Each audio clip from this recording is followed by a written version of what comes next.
तुम्हा सगळ्यांना माझा नम्रतापूर्वक नमस्कार। सबंध महाराष्ट्राचे मी सर्वप्रथम मनापासून आभार मानते। पत्रकार परिषद घेतल्या क्षणापासून ते आतापर्यंत मी आणि माझ्या कुटुंबियांनी शेकडो phone calls, messages, social media tags receive केले। महिलांच्या सन्मानासाठी समाजातल्या सर्व स्तरांमधून आवाज उठवला गेला, पाठिंबा दिला गेला, समर्थन दिलं गेलं।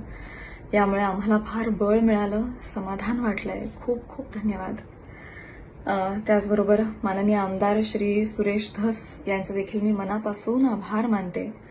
अत्यंत मोठ्या मनानं त्यांनी देखील समस्त महिला वर्गाची माफी मागितली, दिलगिरी व्यक्त केली। दादा खूप धन्यवाद। असं करून तुम्ही छत्रपती शिवाजी महाराजांच्या विचारांचे पाईक आहात हे दाखवून दिलं। छत्रपतींची भूमिका महिलांच्या सन्मानासाठी किती कठोर होती हे आपण सगळे जाणतो आणि ही छत्रपतींची भूमी आहे आणि त्यांचे विचार इथे पुढे चालवले जातील हेच तुम्ही या कृतीतून दाखवून दिलंय। धन्यवाद।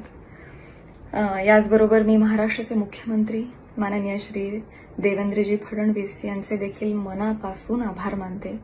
त्यांनी आज जातीनं लक्ष घातलं आणि अत्यंत निगुतीनं, संवेदनशीलतेनं हा विषय पुढे नेला, मार्गी लावला। मनापासून धन्यवाद। त्याचबरोबर महाराष्ट्र महिला आयोग आणि आयोगाच्या अध्यक्षा माननीय रुपालीताई चाकणकर यांचे देखील मनापासून आभार। त्यांनी देखील त्वरित यावर कारवाई केली।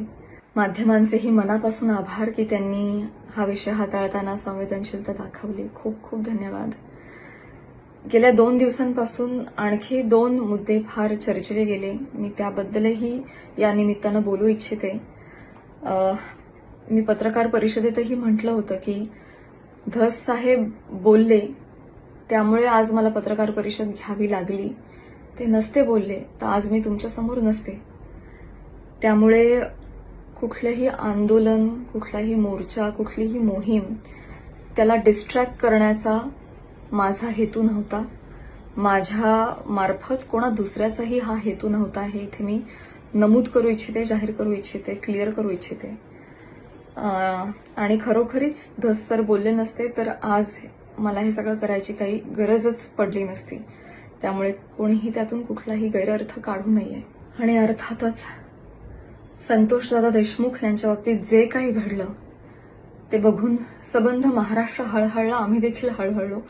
ती देखील घटना अतिशय निंदनीय आहे आणि त्यांच्या कुटुंबियांबरोबर आमच्या सहवेदना आहेतच आणि गुन्हेगारांवर कठोरातली कठोर कारवाई लवकरात लवकर झालीच पाहिजे याच मताची मी देखील आहे आणि मला खात्री आहे सबंध महाराष्ट्राचं हेच मत आहे।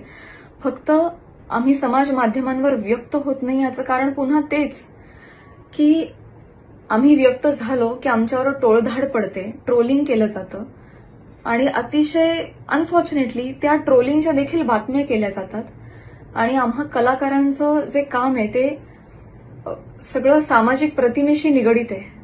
त्यामुळे आम्हाला मर्यादा येतात। कलाकारांनी वैतागून हतबल होऊन समाज माध्यमांवर अशा गोष्टींबाबत व्यक्त होणं बंद केलंय।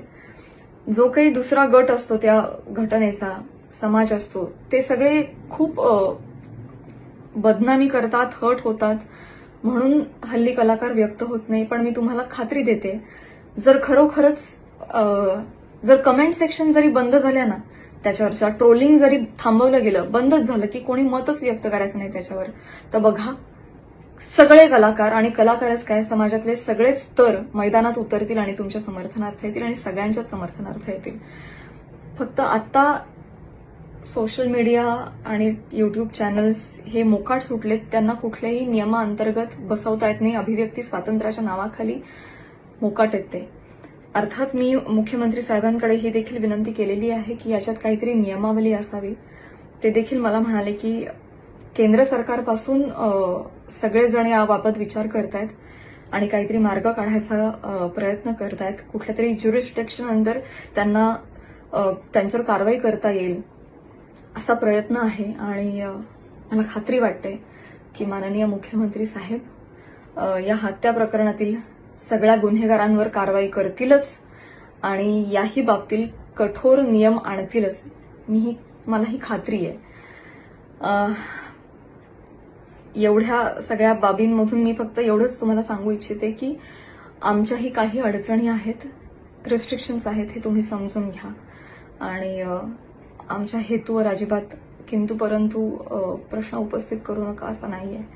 कलाकार माणसं ही जास्ती संवेदनशील माणसं असतात, त्यामुळे आम्ही सगळेजण तुमच्या पाठीशी आहोतच.